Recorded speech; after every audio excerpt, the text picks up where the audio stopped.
Este es un tema bastante conocido por ustedes. En términos generales, la mayoría de los estudiantes que entran a un curso de medicina, en términos generales, debe tener un concepto básico sobre lo que es la organización tisular del ser humano, ¿verdad? Empezando por lo más básico que siempre se da incluso a nivel de media, que son, por ejemplo, los tejidos epiteliales, ¿verdad? Los tejidos conectivos, el tejido muscular y el tejido nervioso. Y que sabemos que dentro del tejido conectivo y hay una diversidad. Lo importante en todo esto es que, como esta imagen que ustedes tienen de fondo, en donde vemos una neurona, esta tiene las células no están solas a nivel de un ser vivo multicelular o pluricelular, ellas están generalmente unidas entre sí de muchas maneras.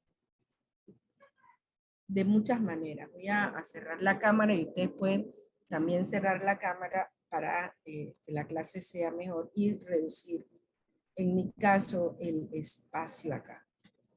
Muy bien. Entonces, estábamos hablando que cuando hablamos de un organismo, ¿verdad?, que es pluricelular, sus células tienen, dependiendo de la especialidad, dependiendo de la ubicación, ellas van a tener una conexión con células adyacentes de la misma clase o células que no son de la misma clase bajo ciertas condiciones que van a tener sobre su superficie, ya sea apical, ya sea lateral o ya sea, ¿verdad?, basal. Como quiera que nosotros hemos ya escudriñado y tenemos una concepción de cómo es que se puede decir que se forma un tejido y ya ustedes tienen una idea general y es mediante la organización de células de una misma clase que comparten un mismo tipo de función y que estas al unirse pues van a constituir un tejido. Los temas que nosotros vamos a escudriñar el día de hoy en términos generales, que lo vamos a ir repasando en muchas formas, incluyendo la próxima semana, van a ser aquellos que tienen que ver con su definición propia, la clasificación y en cada una de estas clasificaciones ver aspectos importantes como características, igualmente una clasificación interna y la localización de estos diferentes tipos de tejidos, porque también su localización, su morfología va a depender del papel que estos realizan. Cuando nosotros hablamos del cuerpo humano, tenemos que tener claro de que nos referimos a una de las estructuras más maravillosas y complejas que existe, y pudiera decir sin duda, ¿verdad?, de todas las formas de vida de nuestro planeta, y tal como es, comienza con una sola célula, el óvulo fertilizado por otra célula, un gameto masculino, se convierte en un cigoto que se divide casi sin parar. Esta terminología, jóvenes, este primer párrafo que yo escribo, se enmarca exclusivamente en aquellos organismos, ¿verdad?, de reproducción sexual. Porque si bien están escuchando, existen organismos multicelulares de reproducción asexual, por tanto no requieren un gameto. Así que estoy aclarando porque estamos hablando del cuerpo humano, para que no haya confusión de entendimiento en algunos términos, frases, párrafos que yo redacto. Y por esto, cuando nosotros hablamos del ser humano, debemos, y siempre lo he sostenido, y lo seguiré sosteniendo, para mí es una de las estructuras más maravillosas, ¿sí? Porque pensar que va o inicia la vida con una sola célula, a la que nosotros le llamamos cigoto, y que luego esta célula se va a dividir y se va a seguir dividiendo casi durante toda su existencia, y van a llegar al punto en donde algunas células van a frenar su proceso de división y otras lo van a hacer durante toda la vida de ese ser vivo. Se estima Una que el pregunta, cuerpo profe. humano, ajá, Y disculpe. Entonces, el cigoto es cuando el ser humano solamente es unicelular como tal. Bueno, ser sí, humano en potencia. se Ok. pudiera decir que es una etapa, un momento, un punto, ¿ya? Desde que se da la fusión del espermatozoide con el óvulo, el primer indicio es cuando se forma la primera célula y que esta inmediatamente va a empezar por un proceso de división. Y eso es algo casi fugaz, muy rápido, ¿sí? Pero sí tienes O- toda la razón. ok, vale, gracias, profe. Ok. Se estima, y esto aquí es un poco que está ahorita mismo siendo investigado, el cuerpo humano adulto puede estar constituido aproximadamente entre unos 10 a 100 billones de células. Y esto voy a decirlo de esta manera, vamos a hacer un paréntesis, pero no nos vamos a perder, solamente para tener una óptica bastante clara, ya, porque nosotros hemos tocado temas en clases anteriores y hemos hablado de las bacterias y de nosotros como ser vivo, nosotros, cada uno de nosotros como seres vivos no estamos solos. Y no es una frase que estamos utilizando de History Channel, ni mucho menos. Estoy queriendo decir que nosotros somos un compendio de billones de células de características multicelulares, que tienen funciones específicas y diversas, etcétera.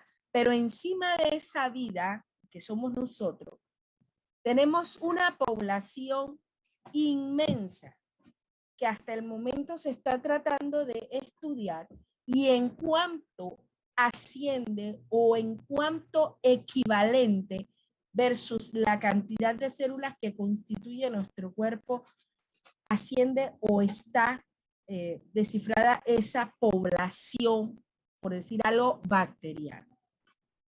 Porque ya se ha dicho y se ha encontrado que casi un 50%, y se decía hace unos 20 años atrás, y ahora se está hablando de un porcentaje que puede variar entre un organismo, un ser humano a otro ser humano, esta población de bacterias, que puede compararse casi con la misma cantidad de células que tenemos. Es decir, se ha sostenido que por cada célula de nuestro cuerpo existe una bacteria en nuestro cuerpo. Se ha hecho estudios y voy a compartirles esa información ahora después que termino, y esto sí porque yo no, es la primera vez que yo le tomo, porque son preguntas que uno se hace y uno dice, bueno, sí, conviven con nosotros muchas bacterias en simbiosis, otras de tipo parasitaria, etcétera, pero, y bueno, ¿y a cuánto asciende esa cantidad de colonias bacterianas que habitan en nuestro cuerpo? Porque no solamente es un solo tipo, son, wow, muchísimas clases de bacterias que quizás en un momento de simbiosis, cuando se altera nuestra salud, ya esa simbiosis deja de ser amigable y se convierte en algo desastroso para la salud, la convivencia equilibrada que existe entre la vida del ser humano y toda esa población que tiene encima y que es inevitable. Usted se puede bañar a cada rato si quiere, puede tomar como Anton van Leeuwenhoek cuando empezó a trabajar con el microscopio por primera vez y empezó a ver toda clase de cosas, ese hombre se asustó y él empezó a hacer cualquier tipo de cosas, como quien dice, voy a tener que bañarme mejor, limpiarme mejor, y en todo veía él un millón de cosas, y si no las veía, se las imaginaba. Entonces, no es para hacer una polémica de esto, pero sí es algo que se está haciendo para comprender algunas patologías, para comprender que la simbiosis es que alguna de estas microorganismos comparten funciones con las células para garantizar la supervivencia de nosotros mismos, pero también puede marcar un revés. Entonces, esto cierro el paréntesis ahí, y para que lo tengamos claro de que nosotros como seres humanos, como seres vivos, en nuestro cuerpo vive una población inmensa, ¿verdad? De billones de células de tipo eubacterias. Estas millones de células que tiene nuestro cuerpo, que son propias de nuestro cuerpo, ¿verdad? Ellas en algún momento de esos procesos de división, ellas tienen que hacer un stop para especializarse. ¿Para qué? Para poder que ellas puedan llevar a cabo funciones concretas. Algunas pueden convertirse en células musculares, otras en la lente transparente del ojo, otras en células de la piel y otras en una compleja y organizada red de células listas para recibir y enviar instrucciones a todas las células a través de un sistema de comunicaciones tan sorprendente que aún no ha podido ser igualado ni con toda la tecnología existente. Y así como estas células, existen muchas más con diversidad de funciones tan significativas como las neuronas. Así, hay una división del trabajo en el cuerpo con ciertos grupos de células altamente especializadas, realizando funciones que benefician a la totalidad del organismo. Esta especialización, jóvenes, lleva y conlleva ciertos riesgos, y durante este proceso, porque es un proceso que llevan las células, suele ir acompañada de una pérdida de capacidad de volverse a dividir. Es decir, todo en la vida tiene un sacrificio, hemos escuchado esa frase. Muchas veces el especializarse con un fin en específico te compromete otras cosas, y esto le quita esta capacidad a muchas de estas células con especialización, y lo que conlleva a que la diferenciación celular implica la pérdida de esa potencialidad característica de aquellas células que no son especializadas. Por otro lado, también durante la especialización se desactivan algunos genes y se activan otros. Esta es una pregunta que usted se le puede formular y yo se la doy para que usted entienda qué aspectos conlleva a que una célula, o qué desventajas representa para una célula que se especializa. ¿Qué desventajas? Uno, su vulnerabilidad. La vulnerabilidad está basada en la pérdida de potencialidad. No se va a poder dividir, ¿sí? Hay muchas de estas células que no se regeneran. Por tanto, al no poderse dividir, pues ella pierde esa capacidad de potencialidad. Y también otro revés que puede afectar es la activación y desactivación. Muchas veces estos procesos de activación y desactivación pueden provocar errores, y ya nosotros estamos claros con esto cuando vimos el curso de, ¿verdad?, de la herencia ligada a los genes y a los cromosomas. ¿Cómo se comportan los genes? ¿Cómo se comportan los cromosomas? ¿Cómo se pueden transmitir algunas secciones de los genes de generación en generación? Y cuando estos sufren daño, también se podrán transmitir, y va a depender de algunas cosas. O por un lado, si son mutaciones ajenas a, y por tanto mueren con el individuo, y otras aquellas que sí pueden ser transmitidas de generación en generación. Denme un segundito, jóvenes, que voy a tomar agua.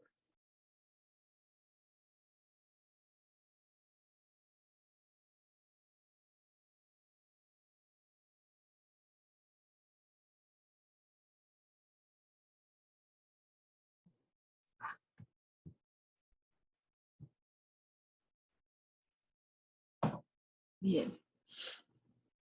Entonces, esto es muy importante tener claro de las razones por la cual una especialización celular representa riesgo para la misma célula.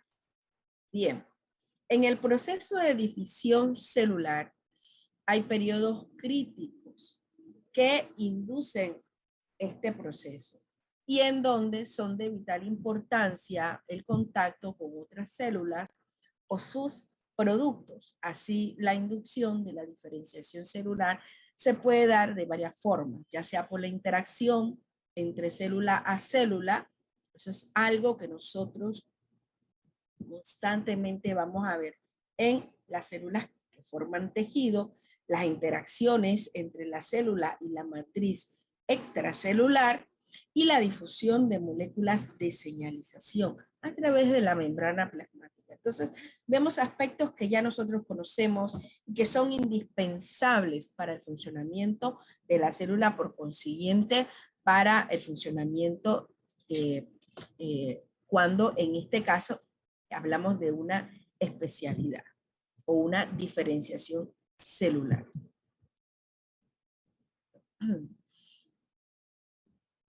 Cuando un grupo pequeño de células es indispensable, su pérdida puede discapacitar o incluso destruir al cuerpo. En cursos anteriores nosotros hablábamos que aquellas células con capacidad proliferativa tenían un nombre. A ver quién me dice si se recuerda. Lábiles. Correcto, células lábiles. Pero también sabemos que existen células que no son lábiles y que ellas pueden estar dentro de dos categorías, o células quiesenses, ¿verdad? O células permanentes, aquellas que no se pueden reproducir, no se pueden recuperar una vez sufren un daño. ¿Alguien me puede dar 2 ejemplos de estas células?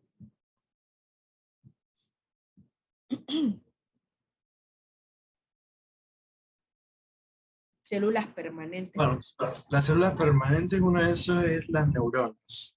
Correcto. Las quiescentes, espero no equivocarme, pero si me equivoco me corrige, algunas musculares esqueléticas, si mal no Sí, estoy, sí, quiescentes. las células óseas. Ajá. Okay. Y esto lo No, no, aclara. pero yo dije las esqueléticas musculares. Bueno, acuérdate que las óseas, las esqueléticas o musculares, ellas entran en el plano de las células permanentes. Ah, ok. Las óseas entran en las quiescentes. Y esto porque ellas tienen que estar sometidas a un estado de estrés. Siempre les recuerdo que lo más fácil, por ejemplo, naturalmente durante el periodo de crecimiento de un bebé hasta que llega a cierta edad, ¿verdad? Hay células que hay en gran cantidad en nuestro cuerpo, óseas, por supuesto, de la clasificación que existe, y ellas van a estar constantemente dividiéndose hasta que llegue un punto en que ya no más. Porque entonces en ese punto van a estar en aumento otras células de la clasificación de células óseas. Pero estas, cuando uno está sometido a una situación de estrés, llámese una fractura, estas, pues definitivamente, que van a reaccionar, ya sea por una lesión estética o ya sea por una lesión, ¿verdad? Un accidente que alguien tuvo, las células es como si recibieran un mensaje de su memoria y ellas van a entrar en un proceso de división que van a suspender una vez se recupere lo que se tenga que recuperar. ¿ya? Y si algo llega a alterarse, entonces ya no es de naturaleza positiva, sino más bien negativa, y es porque de pronto se están produciendo células cancerosas que están alterando el crecimiento de ciertas estructuras óseas de ese individuo. Entonces, por dar un ejemplo, la acción del corazón depende de un grupo de células muy especializadas que controlan sus contracciones. Si esas células concretas están dañadas o dejan de funcionar, el corazón ya no seguirá trabajando con eficiencia y todo el organismo sufrirá o incluso morirá por falta de oxígeno. Entonces, nosotros no somos expertos en cardiología, pero sí sabemos las células que los constituyen, ¿verdad? Las uniones que están, ¿verdad?, relacionadas a el tejido cardíaco y la dependencia en este sistema de transporte que se da a nivel de las células cardíacas y para que éste funcione. Si bien es cierto, la medicina ha revolucionado y ha creado muchas herramientas que son utilizadas en el campo de la cardiología para paliar, ¿verdad?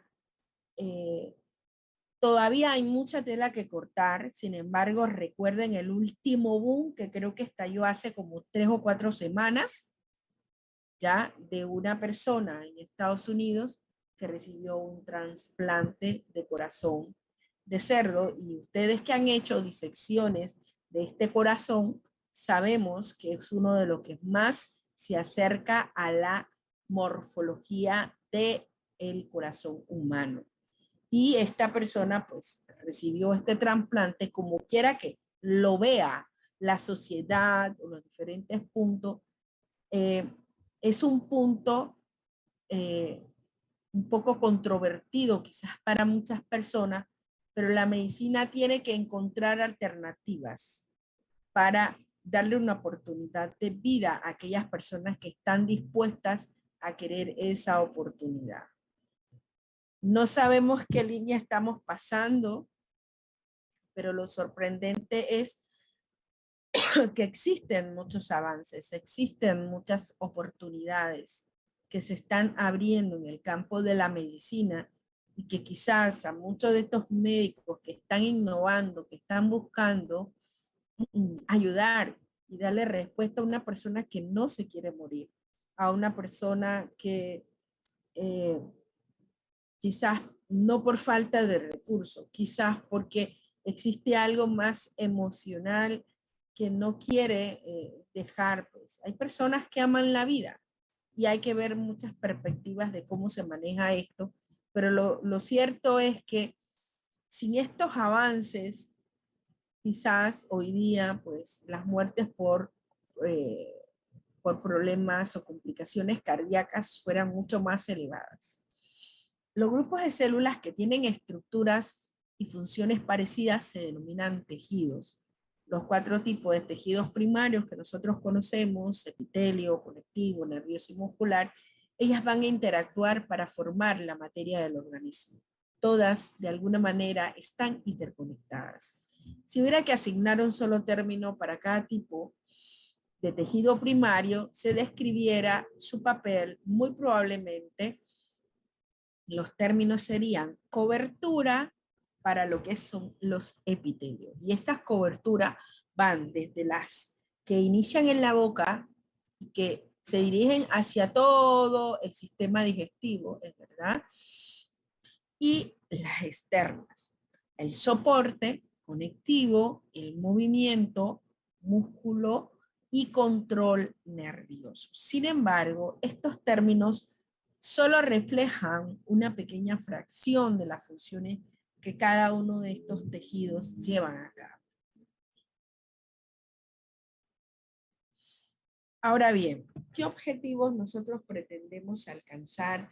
Que ya muchos de pronto no lo van a alcanzar, lo van a redescubrir, lo van a fortalecer, ¿verdad? Y son definir el concepto de tejido, nombrar los 4 tipos principales de tejidos y las subcategorías más destacables en cada una, describir las características que distinguen a los diferentes tejidos que se encuentran en el cuerpo, relacionar los diferentes tipos de tejidos con sus funciones y localización en el cuerpo, comprender la importancia del proceso de reparación tisular, curación de heridas y distinguir los tejidos que no pueden repararse. Este punto aquí es muy importante porque es lo que separa a una persona saludable de una persona que no está del todo saludable. La reparación tisular en aquellos tejidos que son, ¿verdad?, capaces de auto repararse. Llámese tejido epitelial, llámense, ¿verdad?, algunos tejidos conectivos.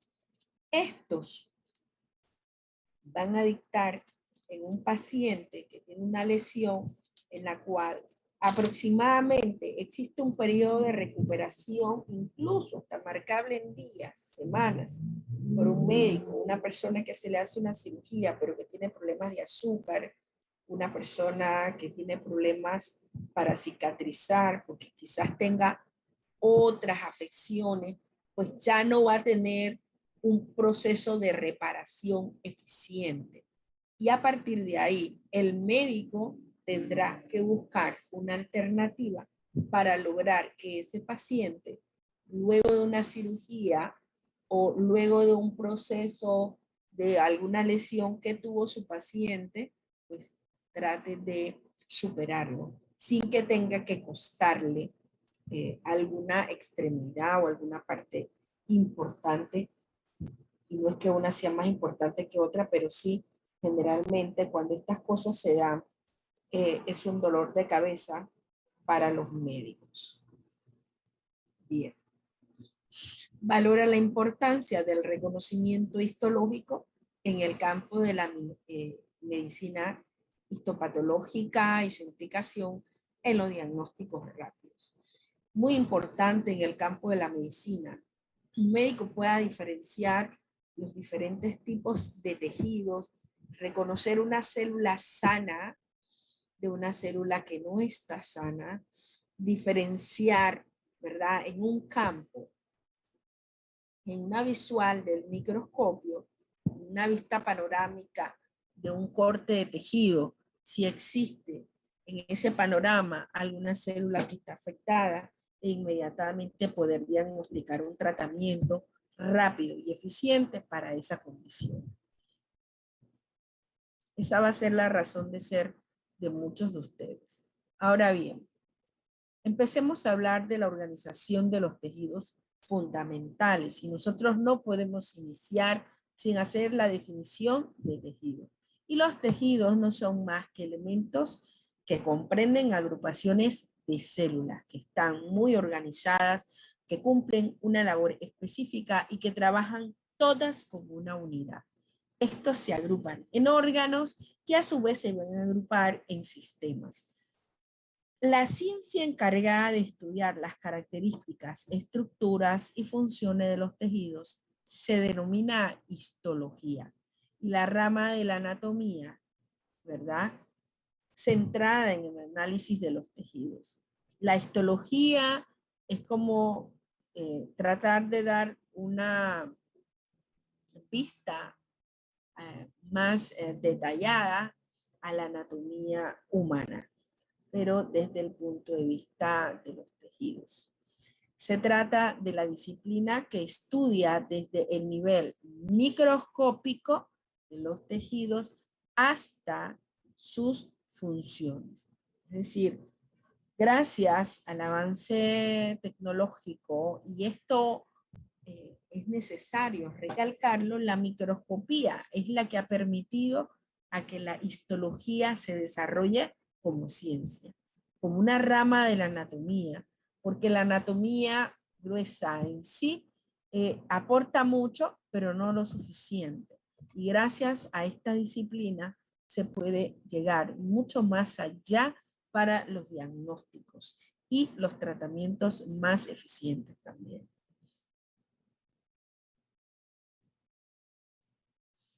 Hay un personaje que nosotros ya hemos mencionado en ocasiones anteriores y vamos a empezar con él, Marcelo Malpighi, y no voy a mencionar a muchos más porque más adelante vamos a ver algunos de estos científicos y no quiero convertirlo en un disco rayado tampoco.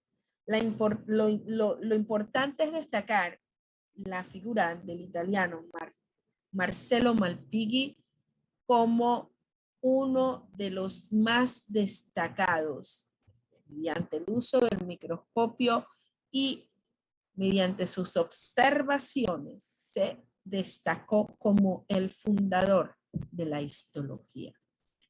Este biólogo y anatomista fue quien detectó células vivas por primera vez.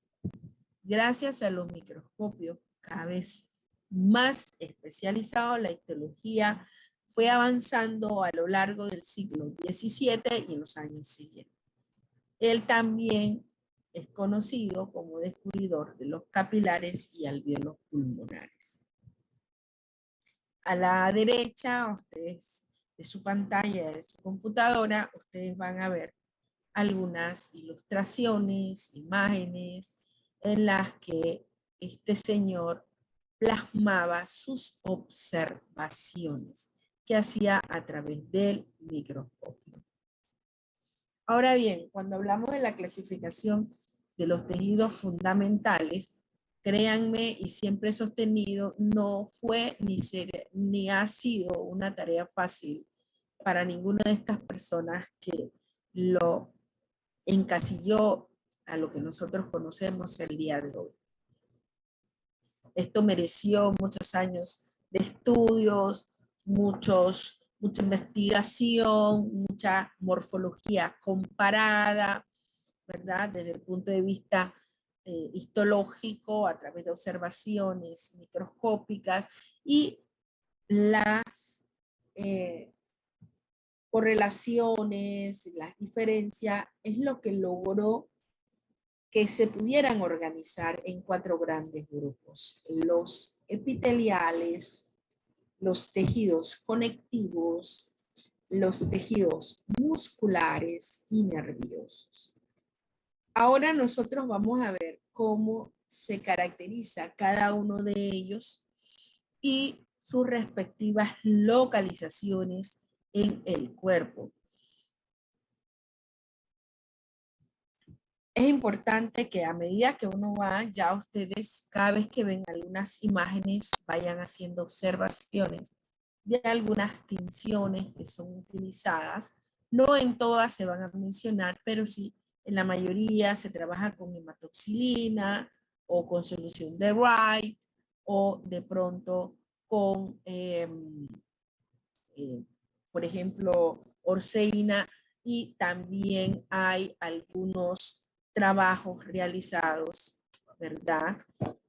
Como las tinciones que utilizaba Camillo Golgi y también las que a través de Camillo Golgi, Ramón y Cajal, ¿verdad? Una persona que se destacó mucho en el campo de el estudio del cerebro, de las células nerviosas, ¿verdad? También utilizó un tipo de tinción muy especial debido a que las neuronas, al estar en una masa de tejido que no es fácil de teñir, pues con ciertas técnicas se logró. Ok, ahora bien, en el tejido epitelial usa de algunas características que nosotros ya conocemos. Por ejemplo, que cubre principalmente todas las superficies corporales, reviste las cavidades del cuerpo y también forma glándulas. Se sitúan muy juntas para formar láminas continuas y con muy escasa sustancia intercelular. Las células adyacentes se unen entre sí en varios puntos mediante un grupo de uniones celulares especializadas que incluyen, ¿verdad?, uniones de lisosomas, uniones fuertes, excepto en glandular. Las superficies expuestas de muchos epitelios son lisas, son suaves, pero otras muestran modificaciones de la superficie celular como microvellosidades y o cilios. Estas como condiciones extras que reúne este tejido es lo que le da esa particularidad y ese grado de eficiencia para su funcionamiento. La parte inferior del tejido epitelial reposa sobre una membrana basal, un material sin estructura, segregado tanto para células epiteliales como para lo de los tejidos conectivos contiguos al epitelio, que generalmente es el tipo de tejido que va a estar a continuación del tejido epitelial en su mayor parte.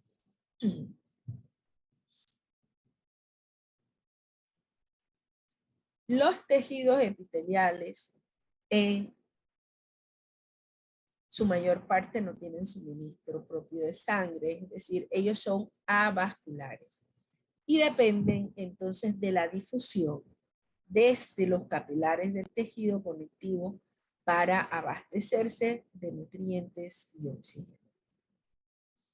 Si están bien nutridas, las células del tejido epitelial se van a regenerar con facilidad. Así que es muy importante entender esta constante relación del tejido epitelial con el conectivo. Nosotros sabemos que dentro del tejido conectivo tenemos el tejido sanguíneo, que es el que lleva oxígeno a todas las células del cuerpo mediante el transporte de membrana. Las células epiteliales también pueden tener especializaciones en la superficie de la membrana celular y por eso muchas de estas superficies o regiones se les van a denominar apicales, laterales o basales, donde quiera que ellas se encuentren ubicadas. Y como en la imagen que aparece el lado derecho de su pantalla, en la parte de la región apical, generalmente es donde entra la luz. Por ejemplo, en el tubo digestivo, ¿verdad? Nosotros vamos a ver tejido epitelial con una región apical, vamos a ver una región, ¿verdad?, lateral, en donde las células, cómo se unen, qué tipo de uniones unen a estas células, y una región basal en donde las células epiteliales a través de la membrana basal se conectan con un tejido de tipo conectivo.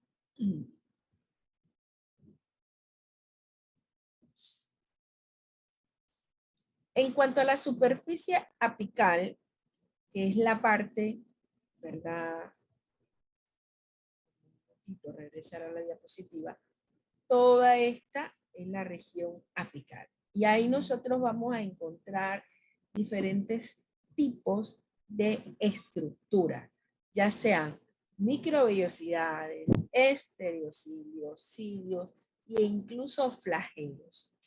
Y estos van a estar ubicados en zonas muy específicas. Por eso que el tubo digestivo generalmente presenta cilios, presenta microvellosidades y también en algunas partes, más que nada, de las uniones laterales, nosotros cuando vemos transporte celular, nosotros vemos que estas uniones son indispensables.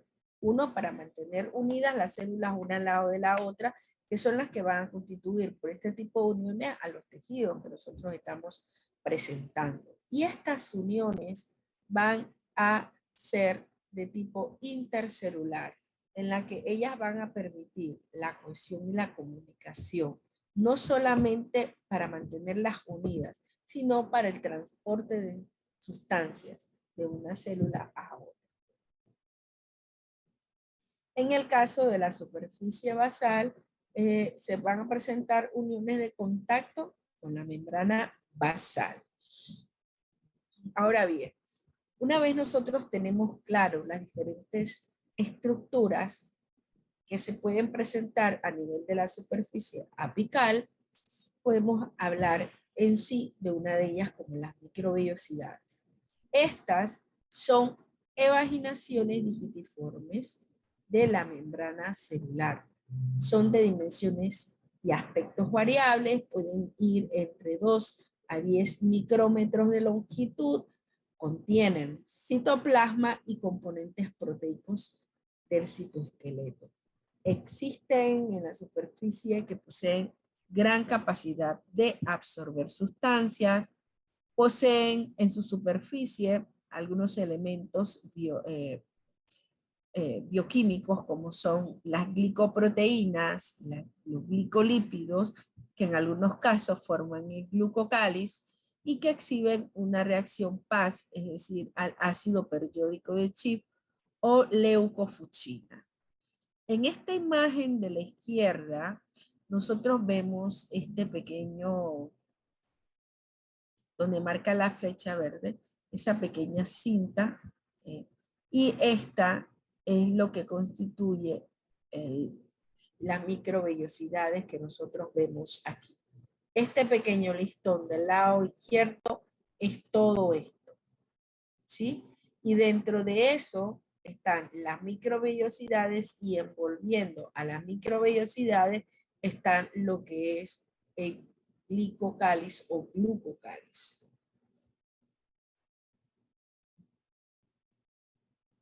Otras características de la superficie apical son los estereocilios o estereovellosidades. Estas son especializaciones de tipo apical y generalmente que explica una prolongación de la membrana plasmática. Generalmente se caracterizan por ser bastante largas, que tienen proyecciones en forma de apéndices, pero que son carentes en algunos casos de movilidad. Generalmente, aunque se asemejan a los cilios en su apariencia, ellos se relacionan mayormente con el grupo anterior, que son las microvellosidades, en su estructura interna y función, siendo algunas de estas estereocilios considerados como una variante del anterior. Vistos en el microscopio óptico, se asemejan a penachos de un pincel, como vemos acá. Esto se debe a que estas ramificaciones, no todas, son de la misma longitud. Generalmente esto en el epidídimo humano, ¿verdad? Y se encuentran en el epitelio llevando a cabo funciones como secretando el líquido llamado licor epididimario, que es un componente del semen. Y en el segmento proximal de conducto deferente y en algunos tejidos sensoriales, como en la retina, oído interno o neuronas olfativas. Aquí nosotros vemos, ¿verdad?, una imagen que ha sido coloreada a través de un software que posee un microscopio electrónico y que esto se le dan coloraciones. Estos son enterocilios que están presentes en el oído interno. Y en el caso de la imagen inferior, izquierda y derecha, son micrografías fotónicas, ¿verdad? Es decir, con un microscopio óptico, ¿verdad? Cortes de epidídimo humano, un corte de tipo transversal de conducto epididimario y se aprecian lo que es los epitelios, ¿verdad? Con los estereocilios, como se ven estas que parecen pequeñas bolitas como ven aquí en la imagen. Y bueno, aquí sí se dice el tipo de coloración y en este caso el objetivo. En esta imagen de 100 ampliaciones, ¿verdad? Y el tipo de tinción utilizada. Los cilios son prolongaciones finas, largas, miden entre 10 a 100 micrómetros de longitud. Ellos pueden poseer movimientos bidráctiles, lo que no tienen los estereocilios, ¿verdad? Y que este movimiento es anterogrado.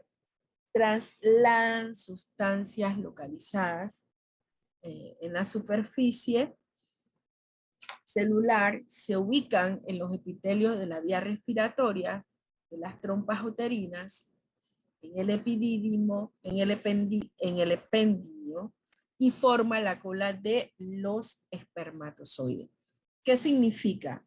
No confundamos, existen y se han categorizado que los flagelos están dentro de la clasificación de los cilios. Por supuesto, aquí va a variar el tamaño, la dimensión. Los cilios se anclan en los cuerpos basales y están constituidos por una estructura molecular semejante a los centriolos. En la imagen de la izquierda se ven cilios de la superficie del epitelio traqueal, es decir, el tubo digestivo ubicado exactamente en la región de la tráquea, y también en la imagen de la derecha, microscopía electrónica de barrido. Esta aquí sí no tiene coloración. Generalmente todas en microscopio electrónico se ve en escala de grises de una muestra de epitelio cúbico simple de los bronquiolos, en las que se observan algunas de las muchas células ciliadas. En cuanto a la superficie lateral, ya vimos elementos presentes en la superficie apical. Ahora vamos con aquellos elementos que están presentes en la superficie lateral. Las modificaciones de cohesión que cohesionan las membranas laterales de las células epiteliales son 4 tipos. Las uniones oclusivas, las uniones adherentes, que tienen la célula adherente, la mácula adherente o desmosoma. En esta imagen de la derecha, bueno, nosotros podemos apreciar la micrografía electrónica de un complejo de unión entre células epiteliales de una glándula salival. Nosotros vemos lo que es la zónula ocludens, ¿verdad? O uniones estrechas. Y ellas están generalmente muy cerca de la región apical. Tenemos lo que es las uniones adheren o zónula adheren, ZA, que son las membranas, ¿verdad? Adyacentes o laterales.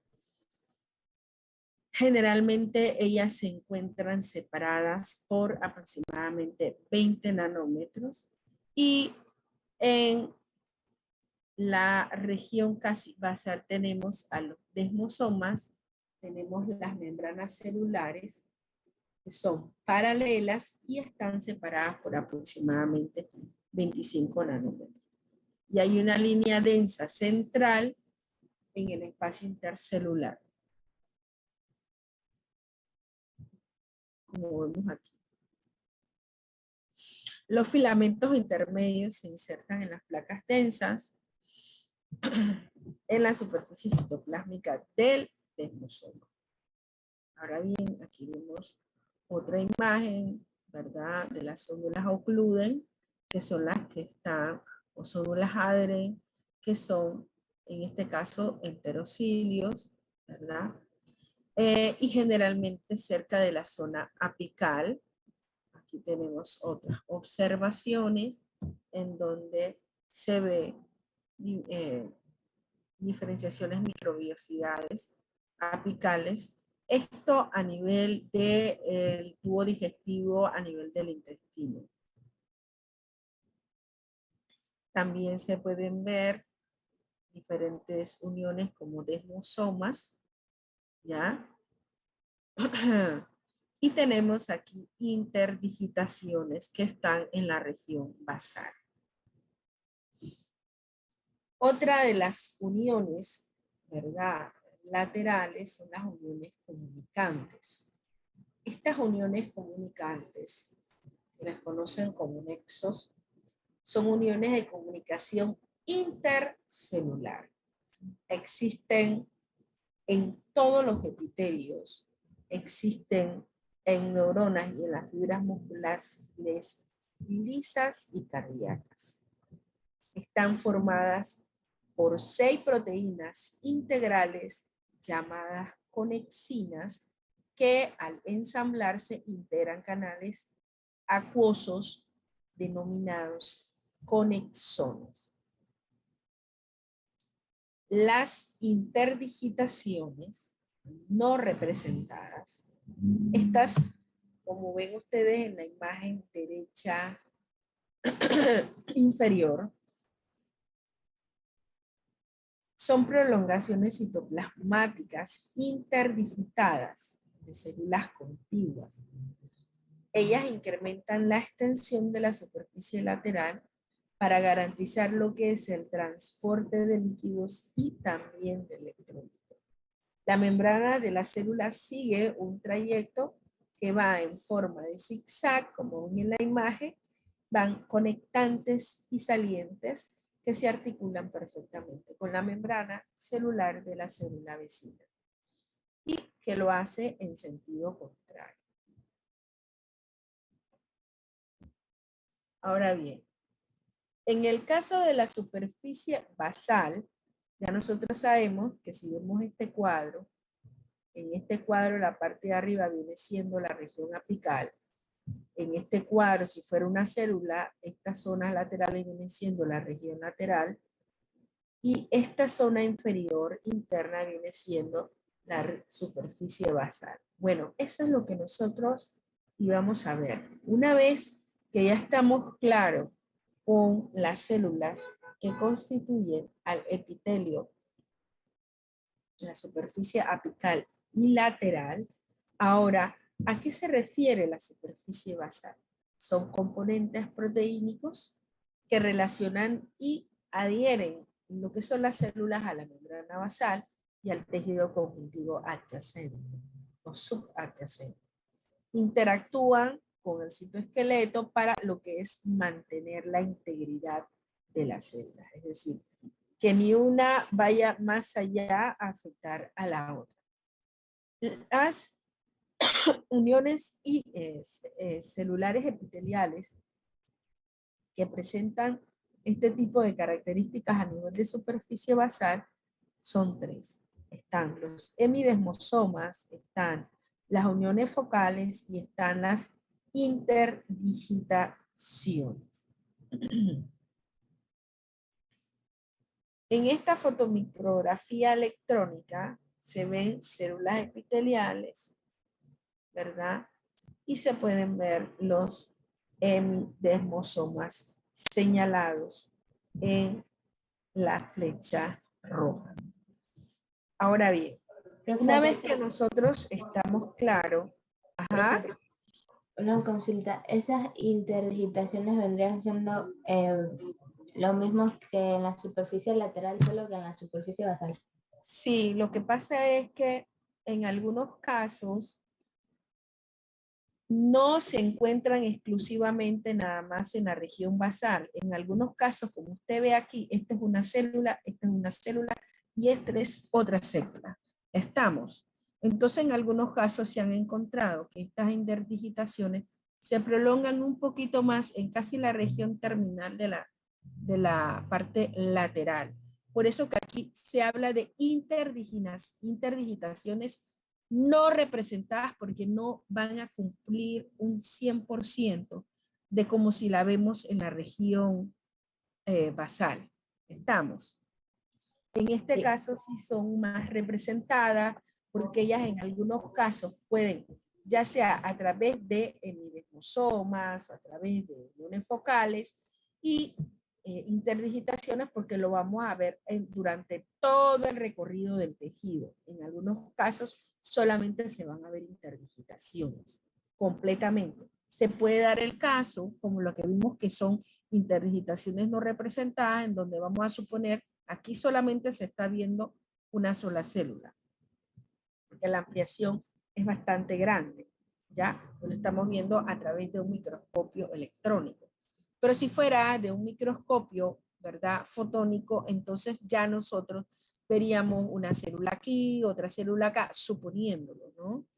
Y entonces vemos que estas interdigitaciones pueden llegar a subir un poquito más. Es como un pequeño, una oportunidad que se le da a la célula para cuando ellas tienden a acumular mucho líquido y ellas puedan permitirse ese equilibrio de transporte o balance.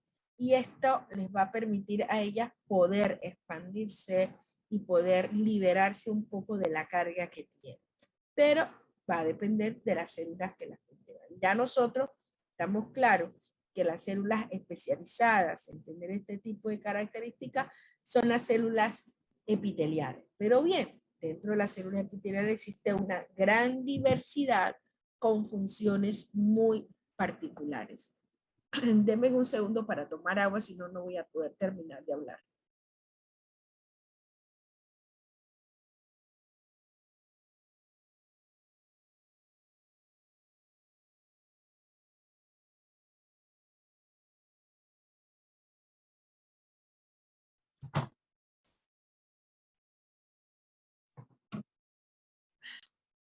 Bien, en cuanto a lo que son las funciones del tejido epitelial, no podemos olvidar que el tejido epitelial concentra una diversidad funcional inmensa.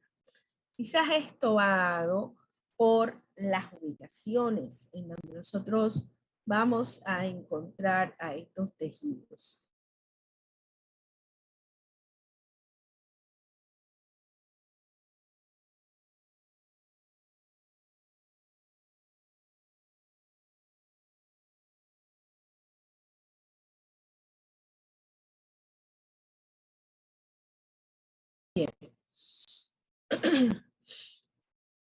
Bien, habíamos dicho que el tejido epitelial concentra una diversidad de funciones. Y nosotros hemos hablado de que no solamente tiene funciones de protección, sino de secreción, lubricación, excreción, absorción, transporte, digestión, recepción sensorial y reproducción.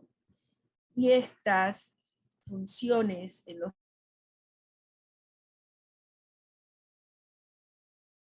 si se trata de, a nivel de protección, a nivel de las células epiteliales del tejido escamoso, que es el que protege la superficie de toda nuestra piel, cuando nosotros nos exponemos al sol, esto permite que nuestra piel sea capaz de recuperarse si ha sufrido afecciones como quemaduras, abrasiones, lesiones por algún ácido o algún tipo de sustancia en la cual está en contacto con la piel.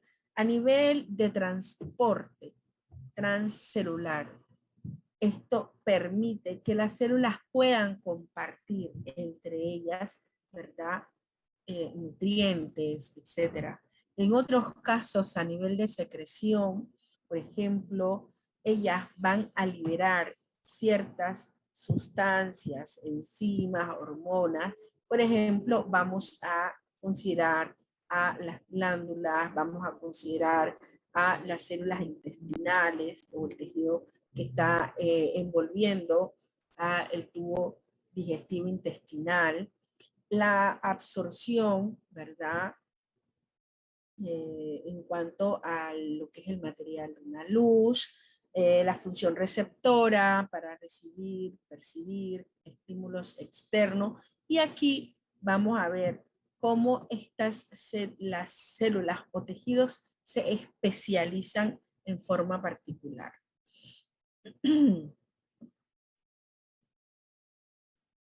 En cuanto a la clasificación del tejido epitelial, nosotros vamos a encontrar que de acuerdo también a la disposición celular, es decir, si existen capas de células, ¿cuántas? ¿Verdad?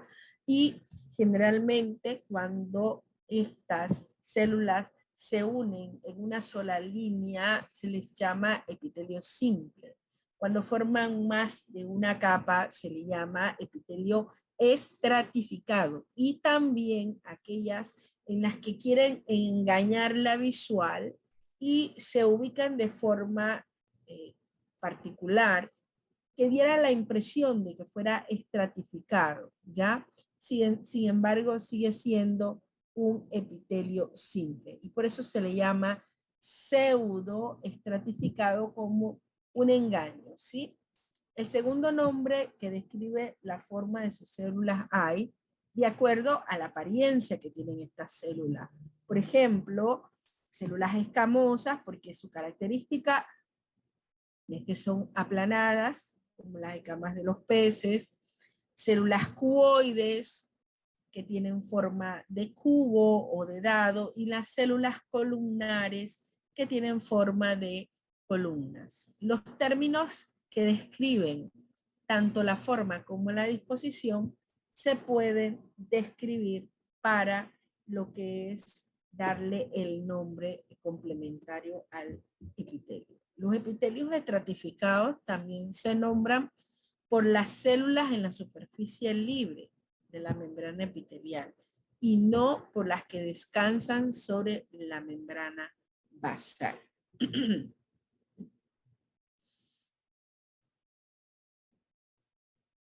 En cuanto al tejido simple escamoso, aquí hay dos ejemplos. Estos ejemplos ya ustedes reconocen muy bien, ¿verdad? Epitelio simple, escamoso, ¿verdad? Son células delgadas que reposan sobre una membrana basal y generalmente la mayoría de las células están unidas estrechamente entre sí. También se encuentran a nivel de los sacos aéreos de los pulmones, las paredes y los capilares, de membranas serosas, las membranas lisas que recubren las cavidades ventral del organismo. Generalmente nosotros hemos visto más en cuanto a los alveolos, ¿verdad? Porque las células están aplanadas, y están unidas a lo largo de todas estas bolsitas que contienen aire, que son las que van a permitir, junto a los vasos sanguíneos, permitir el intercambio gaseoso.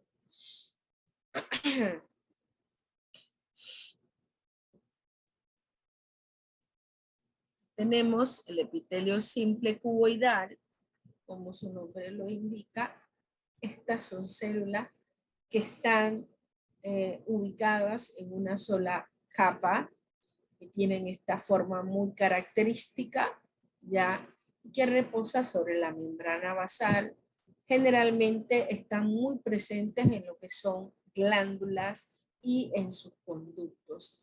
Están localizadas, por ejemplo, en las glándulas salivares, en el páncreas, en las paredes de los túbulos renales, superficies de ovarios, etc. Aquí, en estas imágenes, nosotros vemos algunos epitelios cuboidal. Para la clase de el viernes, yo les voy a colocar a ustedes una serie de diferentes diapositivas de diferentes tejidos para que ustedes vayan estudiando y para la prueba. Estos van a ser algunos. Lo que sí, y hago el paréntesis aquí, para teoría yo no voy a poner ninguna imagen de reconocimiento. Teoría no. Teoría yo le voy a poner las características, localización, qué sé yo, de teoría. Para laboratorio sí yo les voy a poner placas para que usted observe, para que usted distinga y que usted pueda, ¿verdad? Nombrarlas, localización, ¿verdad? Qué tipo de epitelio, si es cuboidal, si es escamoso, etcétera. Y en algunos casos que usted pueda reconocer el tipo de tinción que en la mayoría de los casos, cuando es necesario, yo les voy a decir, por ejemplo, hematoxilina o eosina. Cualquiera de las tinciones usted la va a tener en las diapositivas. Bien. Ahora bien, el epitelio simple columnar es fácil de identificarlo por la apariencia de sus células, ¿verdad? Está, a pesar de que son células rectangulares, células altas, ellas se unen muy bien entre sí, están localizadas a toda la longitud del tracto digestivo, desde el estómago hasta el ano. Las membranas epiteliales se recubren o que recubren las cavidades del organismo abiertas al exterior se llaman mucosas o membranas mucosas. ¿Y por qué? Nosotros, yo siempre les he mencionado que existe en medio de ellas, en medio de estas celulitas que tienen esta apariencia, ¿ya? Estas celulitas con esta apariencia se le conocen células calciformes y son estas células las que van a liberar esa mucosa, esa sustancia que va a permitir que los alimentos o lo que tenga que pasar, ¿verdad? Por el conducto digestivo, intestinal o estomacal, pase sin ningún tipo de problema. Y a pesar de eso, nosotros tenemos claro que esta estructura que forma parte de la superficie apical, miren, superficie apical, tenemos superficie lateral y acá tenemos superficie basal. En cada una de estas células tenemos eso.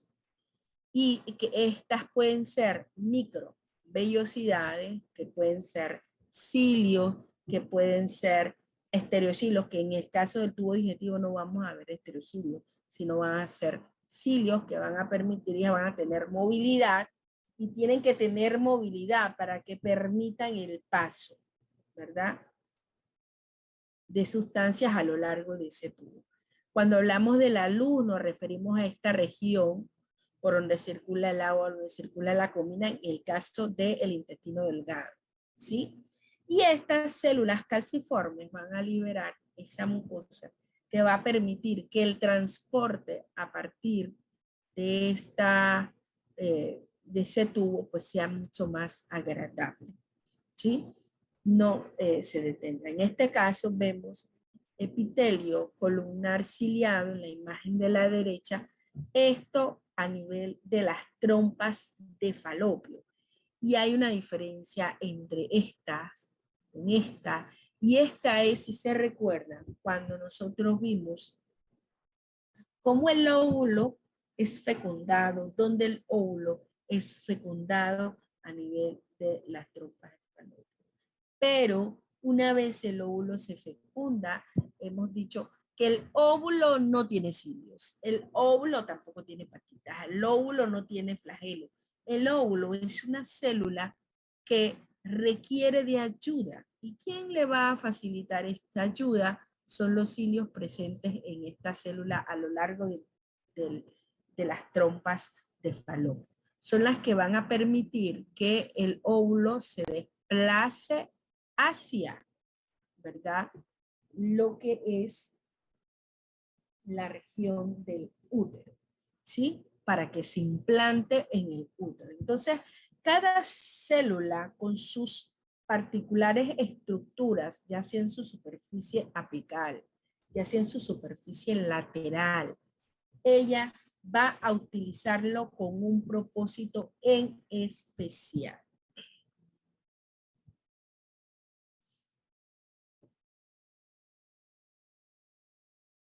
En cuanto a lo que es el epitelio pseudo estratificado columnar, como la palabra lo dice, pseudo, denme un segundo.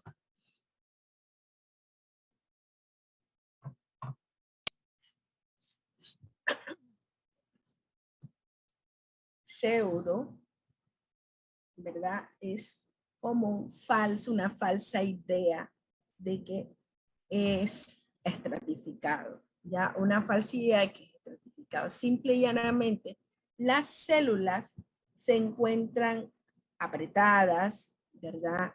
Se encuentran a distinta altura, los núcleos están algunos más cerca de la región basal, otros más en la región central, otros están más en la región cerca de la región apical, lo que da la apariencia de que estas células tienen una apariencia estratificada, cuando no lo es. Estas células son más cortas que otras, en algunos casos, como que las células no todas presentan ese nivel de uniformidad en el tamaño, sino que algunas son un poquito más altas que otras y sus núcleos pues aparecen a distinta altura, como ya mencioné, incluso por encima de la membrana basal. Generalmente el papel de estas relacionadas a la absorción y a la secreción. Una variedad ciliada, denominada con más precisión epitelio pseudoestratificado columnar ciliado. Recubre la mayor parte de lo que es el tracto respiratorio. En el tracto respiratorio. En esta imagen ustedes ven epitelio columnar pseudoestratificado ciliado de las mucosas de la tráquea y epitelio columnar pseudoestratificado con estereocilios del epidídimo. Son dos lugares en donde nosotros vamos a encontrar este tipo de epitelio. A nivel de tráquea, de lo que es el tubo respiratorio, no digestivo, y a nivel de el epidídimo en el hombre.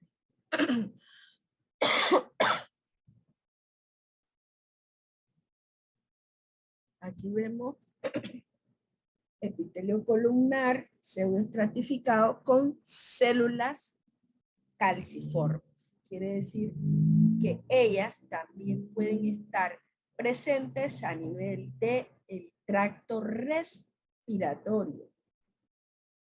Recuerden que esas vías de la tráquea que va hacia los pulmones tiene que también tener estas mucosas. Esto lo que impide es que partículas de polvo, bacterias y demás lleguen, que son perjudiciales para la salud, entren con mucha facilidad y estas mucosas, a partir de las células calciformes, pues va a garantizar que no entren demasiadas. Por eso que cuando uno le da, por ejemplo, resfriado, o cuando uno está expuesto a lugares donde hay mucho polvo, donde hay mucho,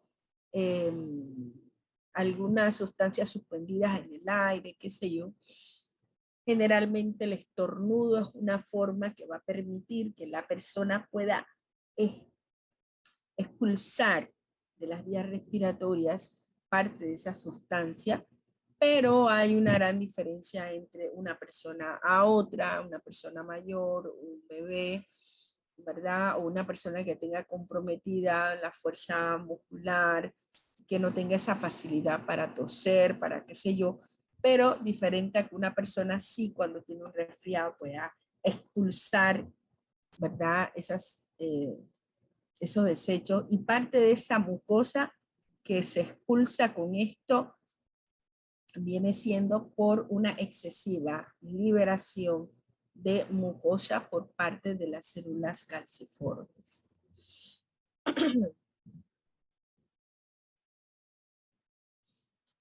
En cuanto al epitelio, el epitelio, tejido epitelial estratificado, entonces ya no vemos una hilera simple de una sola capa de células, sino que podemos ver muchísimas, más de una, dos, tres, cuatro, cinco, seis, muchísimas líneas, muchísimas capas.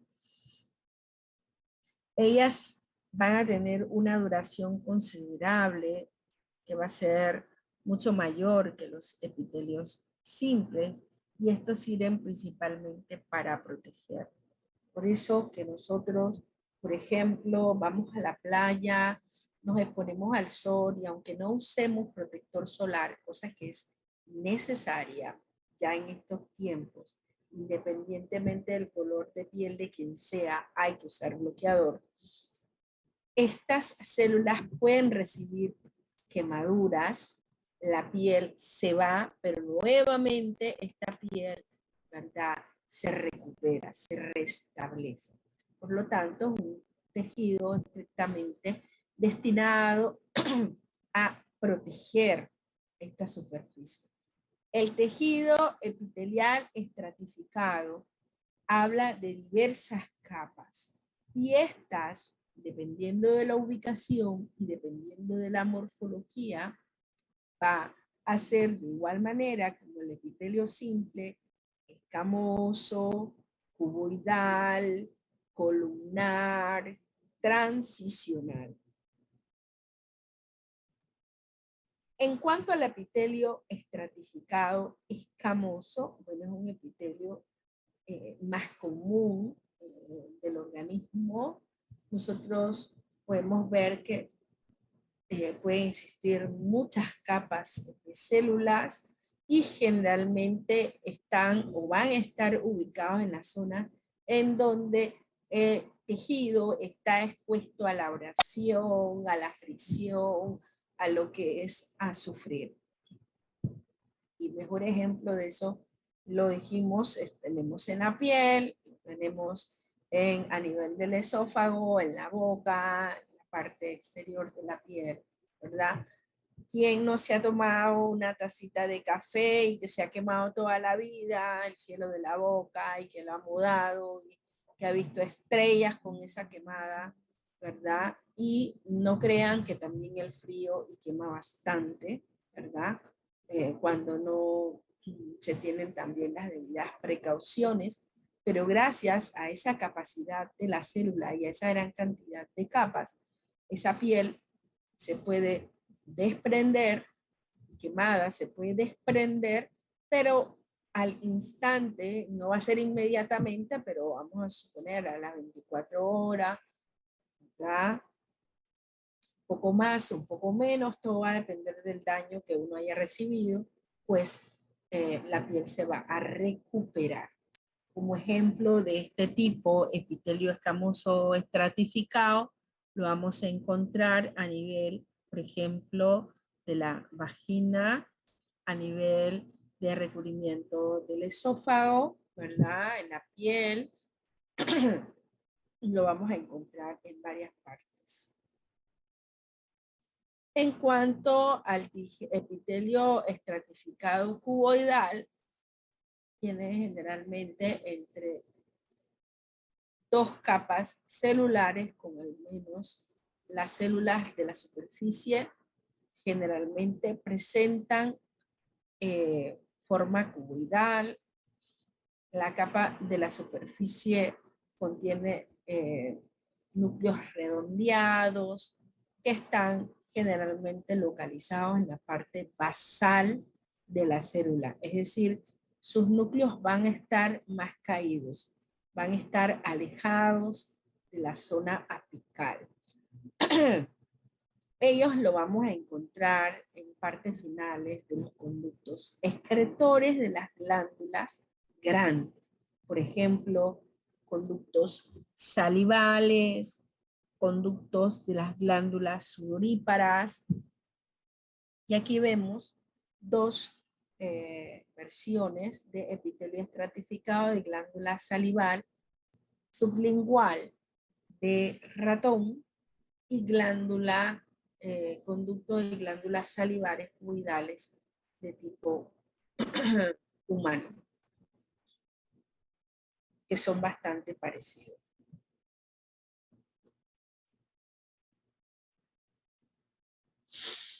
Tenemos el epitelio, ¿verdad?, estratificado columnar.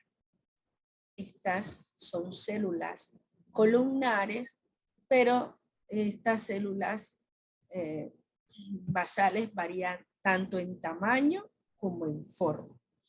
No hay, como en el caso de las células cuboidales, que casi están unas ubicaditas debajo de la otra.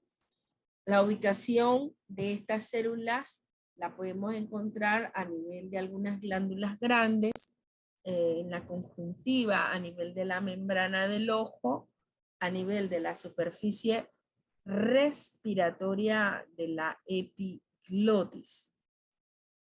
En esta imagen, ay señor, en esta imagen vemos del lado izquierdo epitelio estratificado columnar y en la imagen derecha epitelio estratificado de uretra masculina. Vean la forma de la célula y generalmente los núcleos se ubican de igual manera como en el cuboidal en la región basal, es decir, no se ubican ni al centro ni cerca de la región apical, sino más bien cerca de la región basal.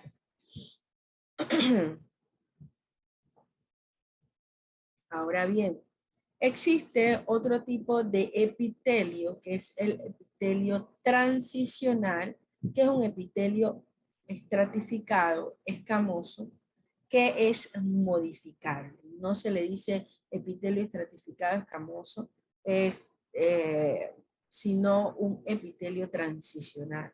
¿Y por qué? Generalmente este tejido se va a encontrar en zonas que está expuesta a cambios en volumen, ¿sí? Es decir, por no decir que es un tejido prácticamente como elástico, tiende a modificar su forma de acuerdo a los contenidos o volúmenes que posee. Generalmente lo vamos a encontrar a nivel de la vejiga, ¿verdad? A nivel de los uréteres. ¿Y por qué? Porque no es lo mismo un uréter, perdón, que está conduciendo orina a uno que no lo está haciendo. Por tanto, cuando ese cambio de volumen a nivel de transporte de los riñones hacia la uréteres, de ahí de los uréteres hacia la vejiga, pues ella va a sufrir modificaciones constantes. También igual en la uretra, cuando tanto la mujer como el hombre van a orinar, ella tiende a distendirse o para permitir el paso de los fluidos. Todos estos órganos forman parte del sistema urinario, por lo tanto, es característico de este lugar. Y están sometidos a lo que es alargamientos o estiramientos considerables. Las células de la capa basal tienen forma tanto cuboidal como columnar, y las que están en la superficie libre tienen aspecto invariable.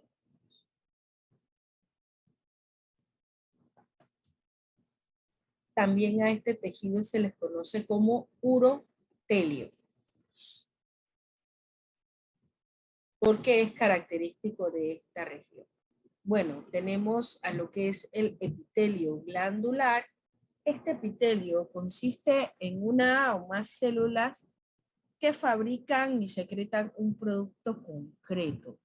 Este producto, denominado secreción, contiene normalmente moléculas de proteínas en un fluido acuoso. Existen dos tipos principales que nosotros conocemos, que son las glándulas epiteliales endocrinas y glándulas epiteliales exocrinas. Las endocrinas, ellas liberan sus secreciones que van directamente a los vasos sanguíneos para que ahí se den paso a través de las glándulas. Por ejemplo, la tiroides, las glándulas adrenales, las pituitarias, entre otras. Tenemos glándulas exocrinas como las mamarias, la sudorípara, la sebácea, el hígado, el páncreas, que ellas liberan sus secreciones mediante los conductos hacia las superficies epiteliales. Generalmente, en algunos casos es interna, como en el caso del hígado y el páncreas, y en otros casos es externa, ¿sí?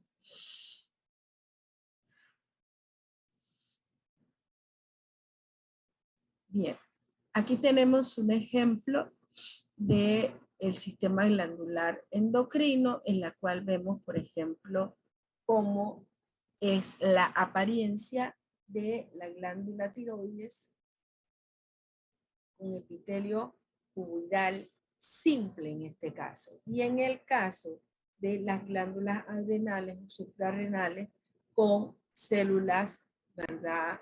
Que tienen una apariencia columnar, que pueden verse como pseudoestratificadas, porque no tienen un orden en específico.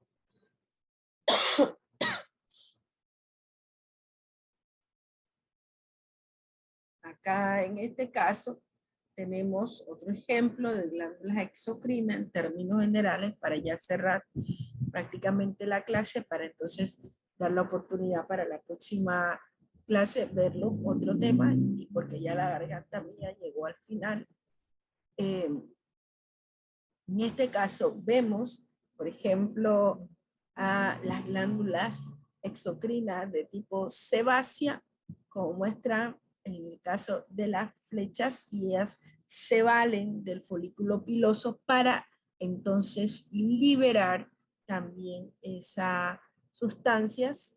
Las glándulas están ubicadas a lo ancho o a lo largo, ¿verdad? En este caso, cerca del folículo piloso, y a partir de ahí ellas van a liberar sus contenidos y van a utilizar estos conductos del folículo piloso para liberar sus contenidos. En el caso de las glándulas salivales, como vemos acá, glándula salival igual, donde se observan porciones secretoras, en el caso de las flechitas negras, ustedes ven, y en el caso de acá, lo que es la región excretora, donde todo lo que se libera a lo largo del conducto, ¿verdad? Va a salir a través de ese conducto de salida. Recuerden que no solamente en las glándulas salivares sublinguales, sino que también existen otras glándulas salivares. ¿Quién me dice los otros dos nombres, por favor? La maxilar. Ajá. Y la... La otra se me... Y la... Ah, ¿Quién dice el otro nombre? Ya que Juan dijo uno. ¿Quién se recuerda? La más grande. empezaba con P, ¿verdad? La Yo recuerdo que parótida. empezaba con P. Ajá, Esa, parótida. muy bien. Estamos recordando, esas cosas no se nos pueden olvidar. Bien, nosotros hasta aquí llegamos porque el tejido conectivo forma parte del otro tema, y ya aquí lo que tengo que hacer es darle las diapositivas de todos los epitelios para la clase del jueves, para el ensayo de laboratorio.